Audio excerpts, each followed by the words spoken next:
경찰은 112 신고와 SNS 분석 등을 통해서 이 폭주족들의 출몰 예상 지역과 시간대를 미리 확인하고 이 순찰차와 경찰 오토바이를 배치하기로 했습니다.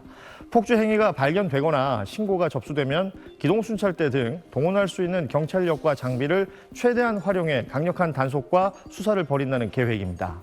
또 현장 검거가 어려운 경우에 무리한 추격으로 인한 인명피해를 예방하기 위해서 증거를 확보한 뒤 나중에 수사하겠다고 밝혔습니다. 경찰은 한국교통안전공단 등과 함께 이륜차 불법 개조도 수사하는데요. 여기에는 차량 소유주는 물론 구조 변경 업자까지 수사 대상에 포함됩니다. 경찰은 지난해 3.1절을 포함한 주요 기념일에 1,847건의 불법 행위를 적발했습니다. 오토바이 20여 대가 굉음을 내며 사거리 한복판을 빙글빙글 돕니다. 바로 앞에 경찰관들이 있지만 아랑곳하지 않는다는 듯 연신 경적을 울리며 난폭 운전을 이어갑니다. 신호 대기 중인 차량들 사이로 위태롭게 줄지어 고개 운전을 하는가 하면 아예 폭주까지 쏘아 올리기도 합니다. 충남 천안과 아산 일대 도심에 또다시 대규모 폭주족 무리가 나타난 건 한글날인 오늘 새벽. 음악 틀고 시끄럽게 하고 폭주 차량도 많고 경찰차도 엄청 많았어요. 단속도 제대로 안 되고 주변 사람들이 어떻게 사는지도 모르겠어요. 너무 힘들어가지고. 경찰이 기동대와 암행 순찰팀 등 인력 169명과 장비 59대를 동원해 대대적인 단속에 나서 하룻밤 사이 이 일대에서만 위법 행위 모두 102건이 적발됐습니다. 범행에 가담한 운전자 등 3명은 현장에서 경찰에 체포되기도 했습니다.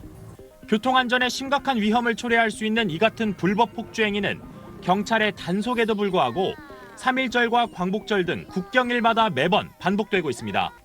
특히 접근성이 좋다는 이유 등으로 폭주족들이 자주 집결하는 천안과 아산 일대에선 올해에만 경찰에 446건의 위법 행위가 적발됐습니다. 현장에서 체포되지 않은 그런 인원에 대해서도 최종 자료를 바탕으로 해서 사후 수사를 계속해 나갈 계획입니다. 경찰은 국경일 전후 가용 인력을 최대한 동원해 위법 행위자들을 검거하는 한편 범행에 사용된 오토바이와 차량도 적극 압수할 방침입니다. TJB 조형준입니다. 태극기를 꽂은 오토바이 한 대가 단속 중인 경찰차 옆을 쏜살같이 지나갑니다. 금방이라도 넘어질 듯 좌우로 비틀대며 위험 운전을 이어갑니다. 근처에선 오토바이 굉음과 함께 폭죽 터지는 듯한 소리도 들립니다.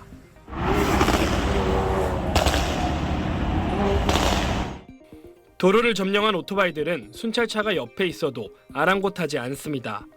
새벽까지 폭주 행위가 계속되면서 전국 곳곳에서 시민들의 불만과 항의가 잇따랐습니다.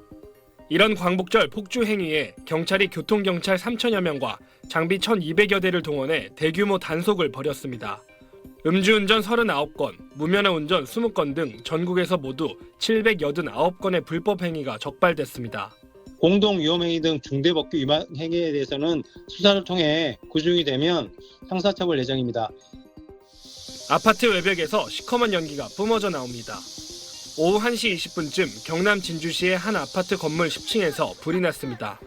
다친 사람은 없었지만 주민 24명이 긴급 대피했습니다. 경찰은 에어컨 실외기에서 불이 시작된 걸로 보고 정확한 화재 원인을 조사하고 있습니다. 오전 11시쯤엔 서울 성북구의 한 건물로 승용차가 돌진했습니다.